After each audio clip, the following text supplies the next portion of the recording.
Passons au poids qui est une force gravitationnelle. Tout d'abord, commençons par la définition d'une force gravitationnelle. La force gravitationnelle est une force d'attraction exercée entre des corps ayant des masses. Alors, n'importe quelles deux masses vont interagir ensemble et ils vont s'attirer avec des forces de même module, mais de direction opposée. Comme vous avez vu dans le cas de l'électrostatique, si vous avez deux charges, ok, deux signes différents, ces deux charges vont s'attirer. Ok, s'ils sont de signes du même signe, ils vont se repousser. Ok, ici c'est la même chose. Ici la force électrostatique est une force à distance. Ici la force gravitationnelle est aussi une force à distance. Mais la force gravitationnelle est seulement une force d'attraction.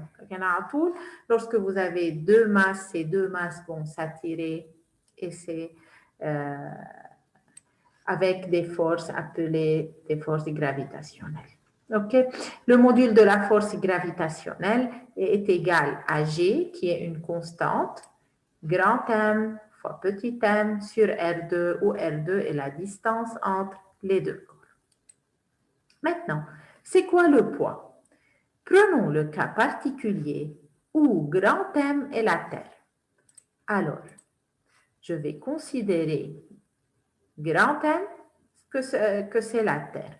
Et petit m, c'est un objet de masse petit m sur la Terre. Alors, la Terre et l'objet vont s'attirer avec des forces égaux et de sens opposés. Ici, je dessine ces deux forces. Le corps M attire la Terre avec une force qui est la force gravitationnelle, et le corps M va attirer la Terre avec la même force. Ok, ils sont de même module de direction opposée. Maintenant, quel est le module de cette force? Fg sera égal à G qui est une constante. R, c'est le rayon de la Terre. Là, je suppose que le rayon de la Terre est beaucoup plus grand que cette distance. Alors, M, c'est la masse de la Terre. R, c'est le rayon de la Terre.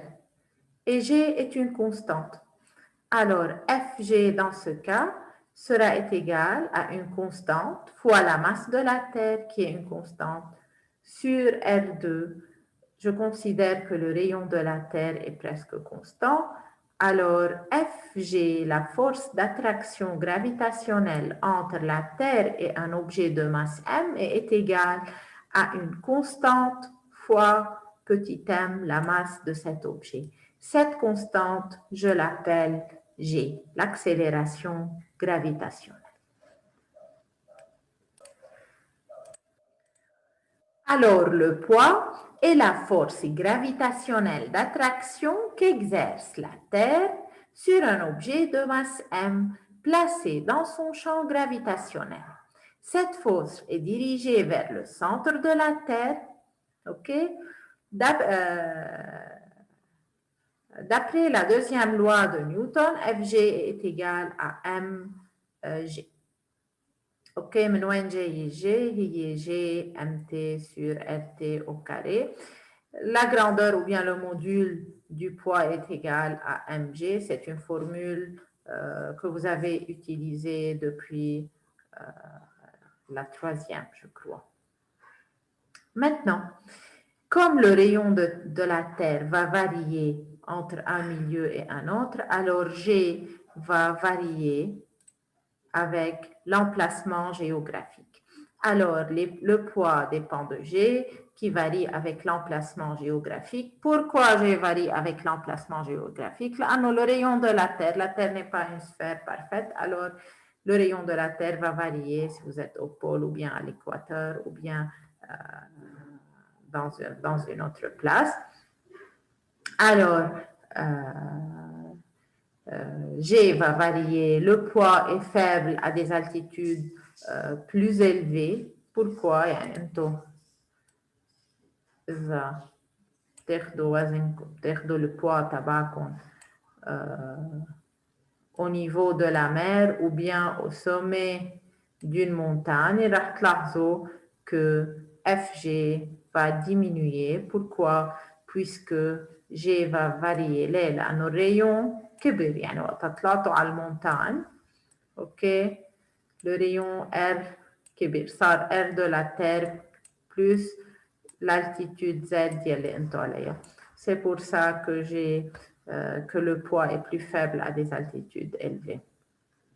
OK? Et bien sûr, G va dépendre de la planète. Par exemple, si vous mesurez le poids sur la Lune, comme la Lune a une masse plus faible que la Terre et un rayon plus faible que la Terre, G va varier entre la Terre et une autre planète. OK? يعني G منه شيء سحر.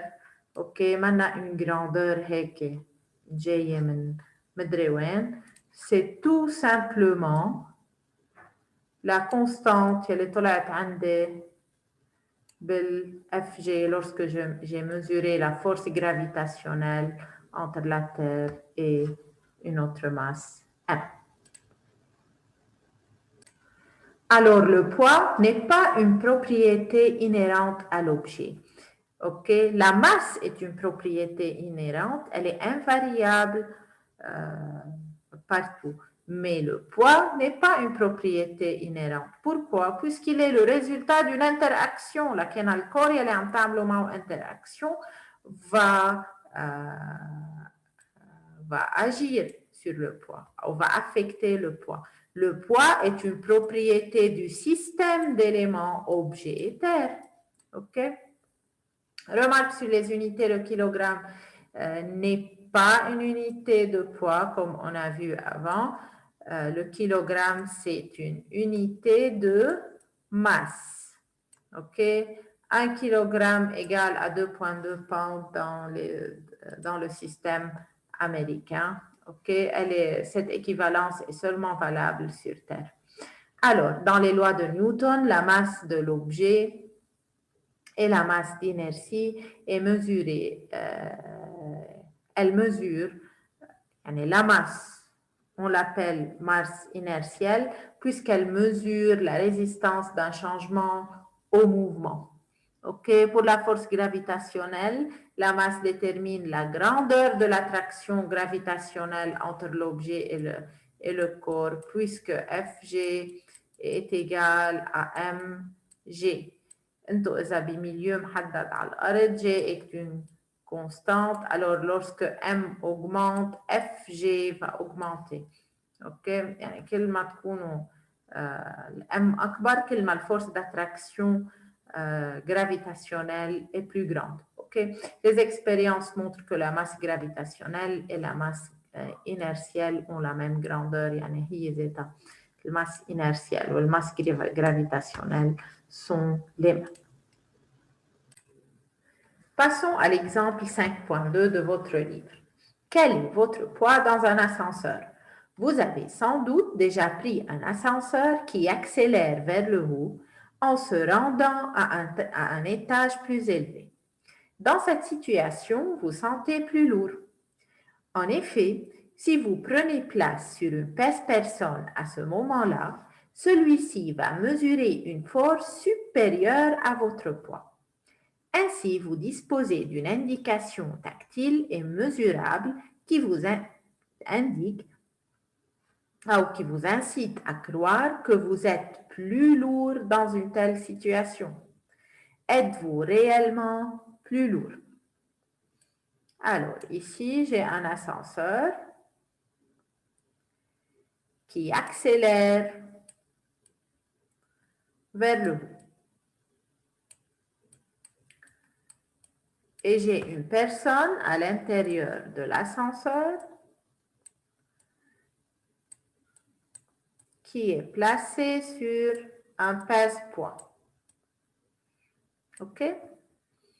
Cette personne remarque que lorsque l'ascenseur s'accélère, le pèse-poids va donner une valeur plus grande. Est-ce que la personne est plus lourde? Je sais que le poids d'une personne est le résultat de son interaction avec la Terre, qui dépend seulement de la masse de la Terre, de la masse de la personne, de la distance RT, ok? Alors, que ce soit dans l'ascenseur qui accélère ou sur Terre, G ne doit pas varier. Alors, P qui est égal à M G ne doit pas varier. La masse de la personne est invariante. Alors, pourquoi dans un ascenseur qui accélère, vous vous sentez plus lourd et vous mesurez une force plus grande? Pour la simple raison, comme on a parlé avant, que les lois de Newton ne sont applicables que dans les référentiels inertiels, c'est-à-dire les référentiels qui se déplacent avec une vitesse de translation constante par rapport à la Terre.